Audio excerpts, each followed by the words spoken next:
교재의 26페이지 보겠습니다. 22장의 말씀은 두 부분으로 구성되어 있습니다.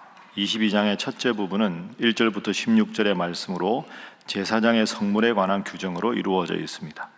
제사장은 정결한 상태에서 성물을 가까이 할 수 있으며 제사장에게 속한 사람들은 성물을 먹을 수 있는 반면 이스라엘 자손들은 성물을 먹을 수 없습니다. 둘째 부분은 17절부터 33절의 말씀으로 아론과 그의 아들들과 이스라엘 자손들을 대상으로 화목제에 관한 규정을 제시하고 있습니다. 이스라엘의 제사 가운데 화목제에 속하는 서원제와 낙헌제와 감사제 예물에 관한 추가적인 규정들을 수록하고 있습니다.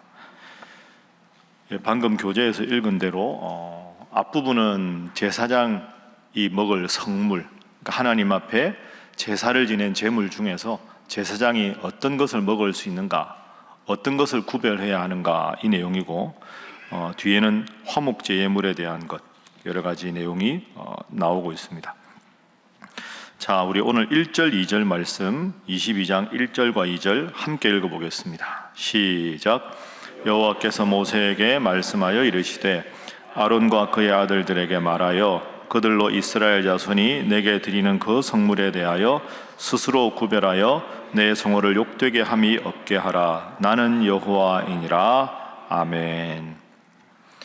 1절은 계속 레위기에 나오는 내용 아닙니까? 여호와께서 모세에게 말씀하여 이르시되 아론과 그의 아들들에게 이렇게 말하라, 혹은 너는 백성들에게 이렇게 말하라, 이렇게 쭉 나오는데 오늘 2절에 아주 중요한 표현이 하나 나옵니다. 지금까지는 이런 표현이 잘 안 나왔는데 아론과 그의 아들들에게 말하여 그들로 이스라엘 자손이 내게 드리는 그 성물에 대하여 스스로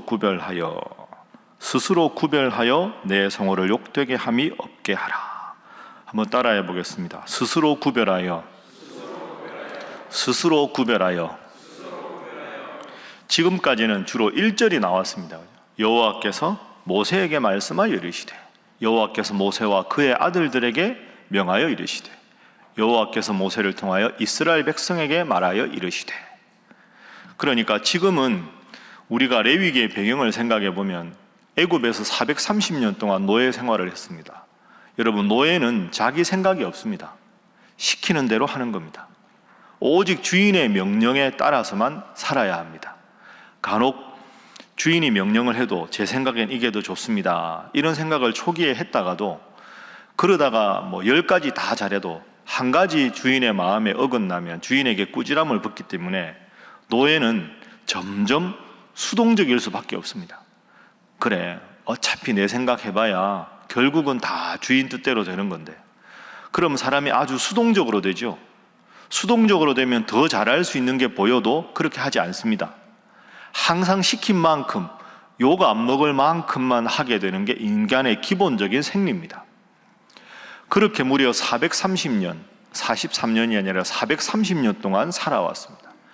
명령을 받고 아무 생각 없이 그 명령에만 그저 순종하는 것에 익숙해져 있습니다. 그런데 앞으로 이 이스라엘 백성들이 가나안 땅에 들어가면 가나안 땅에 수많은 우상들을 섬기는 족속들을 물리치고 살아야 합니다. 얼마나 많은 가나안에 잘못된 습속들이 있겠습니까?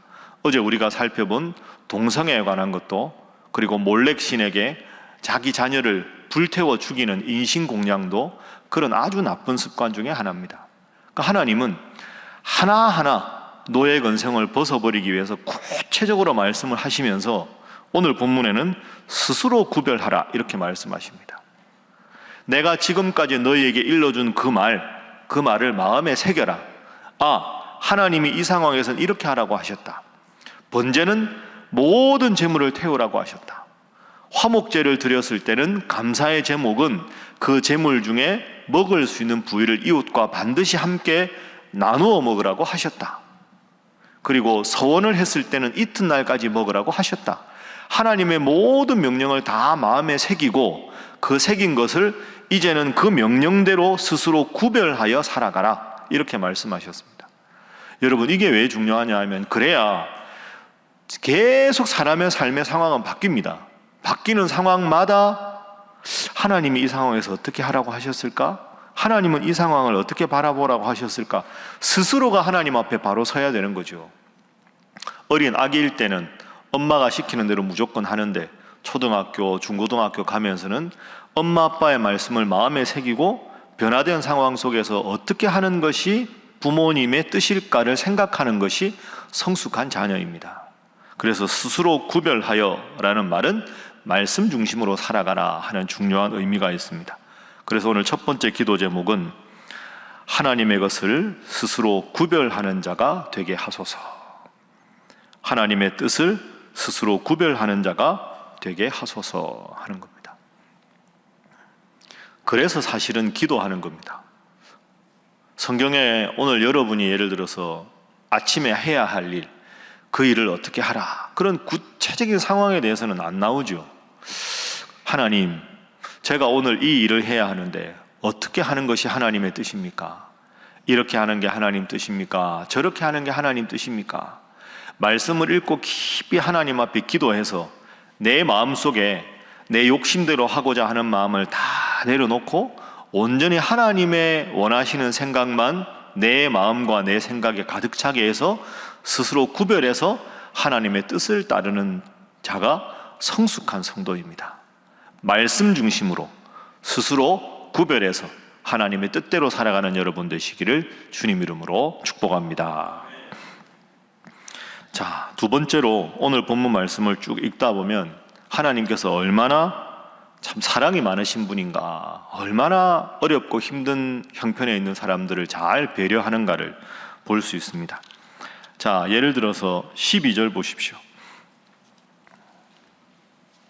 자, 12절, 13절 두 절 함께 읽어봅니다. 시작. 제사장의 딸이 일반인에게 출가하였으면 거제의 성물을 먹지 못하되 만일 그가 과부가 되든지 이혼을 당하든지 자식이 없이 그의 친정에 돌아와서 젊었을 때와 같으면 그는 그의 아버지 몫의 음식을 먹을 것이나 일반인은 먹지 못할 것이니라. 아멘.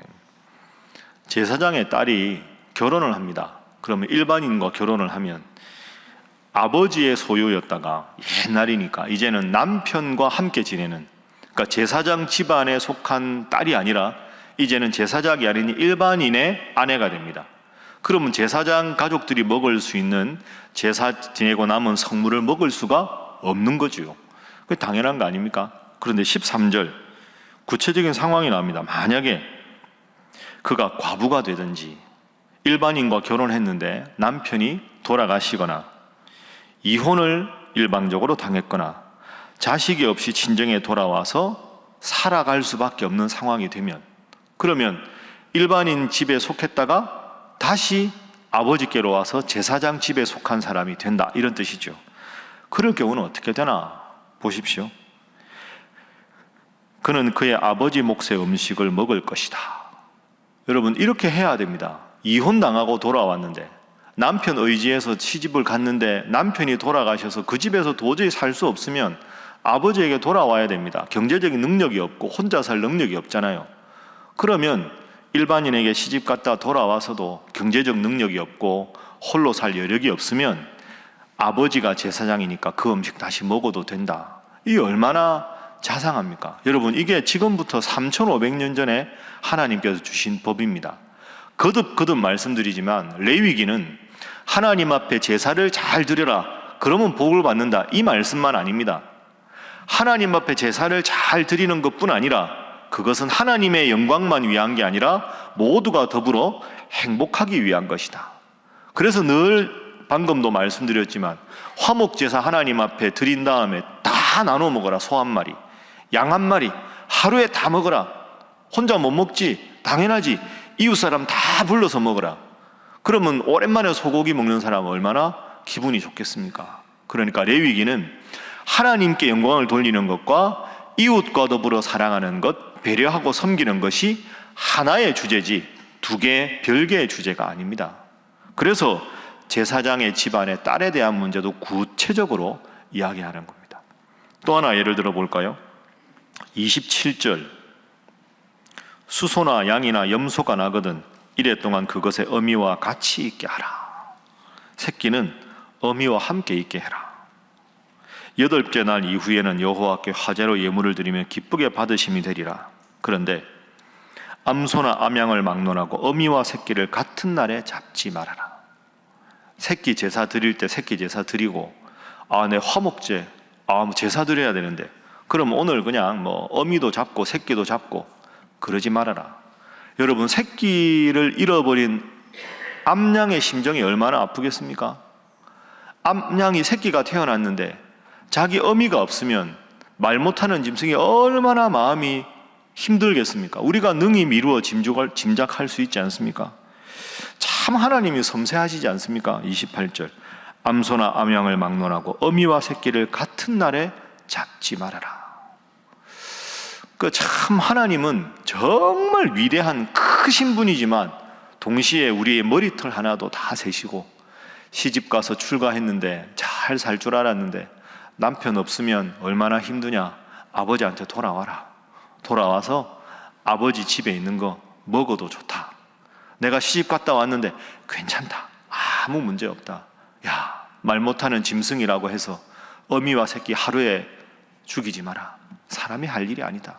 하나님은 얼마나 이렇게 섬세하신 분입니까? 그래서 두 번째 기도 제목은 사랑으로 배려하는 자가 되게 하소서 하는 것입니다.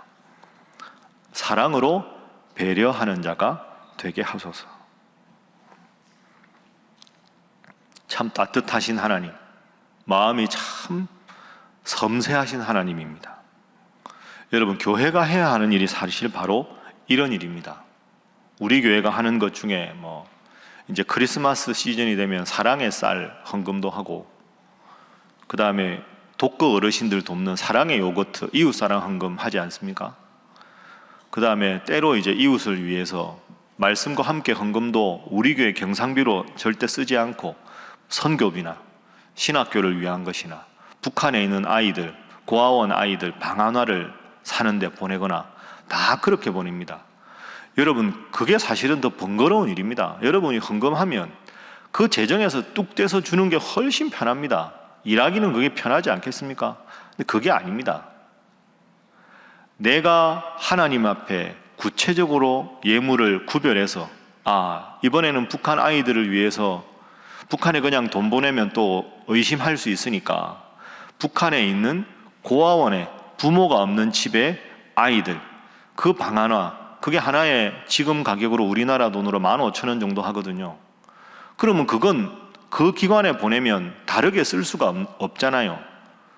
여러분, 이게 아무것도 아닌 것 같지만 그 상황 때문에 여러분이 그 3달 동안 북한에 있는 아이들을 위해서 기도하고 남북 평화 통일을 위해서 기도할 거 아닙니까? 우리 이웃에 사는 독거 어르신들을 위해서 사랑의 요거트 헌금할 때, 그래, 교회가 이런 일을 해야 되는 거다. 그러니까 재정에서 떼서 쓰는 것보다 작은 것 하나도 여러분들에게 공지하고 그 일에 적은 헌금이나마 함께 참여하게 하는 것, 그래서 그 일을 통해서 우리의 기도의 지평이 넓어지는 것, 그게 레위기 오늘 본문에 보는 하나님의 마음을 본받는 일입니다. 섬세하게 살피고 따뜻하게 자상하게 돌보는 하나님의 마음이 우리 신일교회를 통해 드러날 수 있기를 주님 이름으로 축복합니다. 그게 오늘 본문의 두 번째 교훈입니다. 자, 마지막 세 번째 교훈을 살펴보겠습니다. 오늘 본문 전체를 관통하는 제일 중요한 주제입니다. 자, 19절 20절 말씀입니다. 하나님 앞에 예물을 드릴 때 어떻게 하라 하는 말씀이지요. 19절 20절 함께 읽습니다. 시작. 기쁘게 받으심이 되도록 소나 양이나 염소의 흠없는 수컷으로 드릴지니 흠 있는 것은 무엇이나 너희가 드리지 말 것은 그것이 기쁘게 받으심이 되지 못할 것임이니라. 아멘. 반복되는 표현이 있지요. 한번 따라하겠습니다. 기쁘게 받으심이 되도록. 기쁘게 받으심이 되도록. 19절에 보면 하나님 앞에 예물을 드릴 때 기쁘게 받으심이 되도록 흠 없는 수컷으로 드려라. 20절, 흠 있는 것은 기쁘게 받으심이 되지 못할 것임이니라. 마지막 세 번째 기도 제목입니다. 하나님 앞에 온전한 것을 드리게 하소서 하는 것입니다.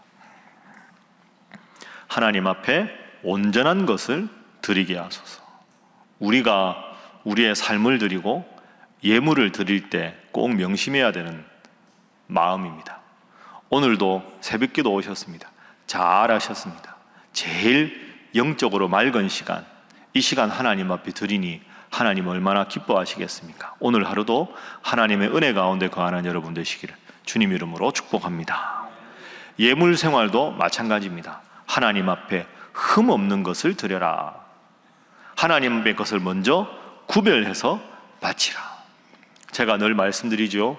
하루의 시작은 새벽에 말씀과 함께, 일주일의 시작은 무엇입니까? 주일 예배와 함께.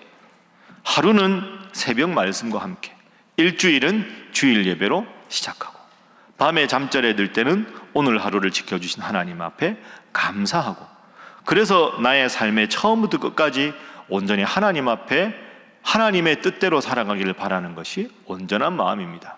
예물을 드릴 때도 흠 없는 것이 아니라 흠 있는 것으로 먼저 구별해서 예물을 드리는 것이 필요합니다. 여러분, 우리가 하나님 앞에 헌금하는 것이 기쁜 분도 있지만 때로는 마음이 힘들고 어려운 분도 있습니다. 여러분의 자녀들에게 헌금을 가르치는 게 쉽지가 않습니다. 여러분이 습관이 되셨는데, 여러분 청소년기나 청년 지난 자녀들에게 이제 너 직장 생활하니까 11조 해라, 감사헌금 해야지. 아유, 엄마 내 형편하는데 뭘 하라 그럽니까? 엄마가 하면 되지. 요즘은 젊은 세대들이 헌금 잘 하지 않습니다. 여러분, 헌금 교육 어떻게 하고 계십니까? 한 가지 꼭 기억하십시오. 한번 따라해 보시죠. 헌금은 돈에 대한 것이 아니라 주권에 대한 것이다. 이걸 꼭 가르치셔야 합니다. 헌금은 얼마의 돈을 하나님 앞에 떼서 바치는 게 아닙니다. 내 소득이 지금 이렇게 되는데 10분의 1, 이 돈을 바치는구나. 그게 아닙니다. 하나님께서 말씀하신 예물은 얼마의 돈의 양을 바치느냐가 아니라 내 삶의 모든 주권자가 하나님이시라는 고백입니다. 오늘도 내가 아침에 일어나고, 오늘도 내가 출근할 수 있는 직장이 있고, 오늘도 내가 함께 할 수 있는 가족들이 있고, 내 사랑하고 함께 대화할 수 있고 기도 부탁할 수 있는 이웃이 있고, 이 모든 삶의 여건은 하나님이 나에게 주신 것이다. 그리고 내가 하나님을 믿어서 하나님의 자녀가 되는 영적인 권세를 주셨다. 내 삶은 오직 하나님께 달려있다. 이 주권에 대한 고백이 하나님 앞에 예물로 나오는 것이지, 전혀 관계없이 내가 벌어서 내가 소득을 가진 것의 일부를 내가 하나님 앞에 바친다는 것은 헌금의 기본적인 태도가 아닙니다.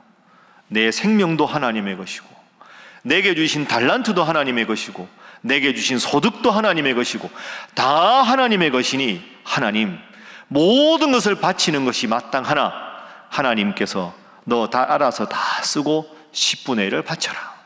화목제, 하나님께서 이 모든 것을 허락하셨으니 너 화목제를 바치고 이웃과 함께 넉넉하게 나누어라.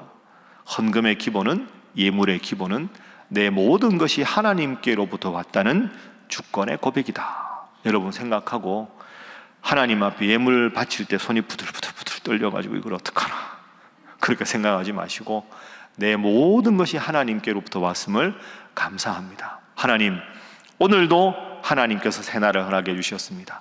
오늘도 제 입술의 모든 말과 마음의 모든 묵상이 주님께 연락되어 주님의 사람으로 주님께서 살아주시는 복된 인생 되게 하여 주시옵소서. 그 마음으로 승리하고 하나님의 은혜와 능력을 체험하는 하루가 되기를 주님 이름으로 축복합니다. 기도하겠습니다. 하나님, 우리가 하나님의 말씀을 오늘도 마음에 새깁니다. 마음에 새기고 스스로 구별하여 기도하며 하나님의 뜻이 무엇인지 그 뜻에 따르는 자 되게 하시고, 하나님께서 정말로 따뜻하게 사랑하고 배려해 주신 귀한 말씀 기억하며 오늘도 나를 통하여 우리 사랑하는 이웃과 가족과 동료들에게 주님의 사랑을 나누는 그런 하나님의 사람 되게 하여 주시고, 최선을 다해서 하나님, 내 모든 것이 하나님께 속하여 있습니다, 하나님의 주권을 고백하며 온전히 주님 앞에 예물 드리는 자 되게 하여 주시옵소서. 하나님, 오늘 수요 기도회를 통하여 우리 신일교회가 어떤 교회가 되고 앞으로 어떻게 나아가는 것이 하나님 원하시는 방향인가 공부하고자 하오니, 주여 성도들에게 한 마음 주셔서 이 어려운 때 하나님을 기쁘시게 하는 하나님의 능력이 드러나는 우리 신일교회 되게 하여 주시옵소서. 위에서 기도하시고, 어제부터 계속되는 우리 교단 총회 은혜 가운데 하나님의 은혜와 하나님의 공의가 드러나는 귀한 총회가 되게 하여 주시옵소서. 함께 기도합니다. 주여 믿습니다. 주여 믿습니다. 주여 믿습니다.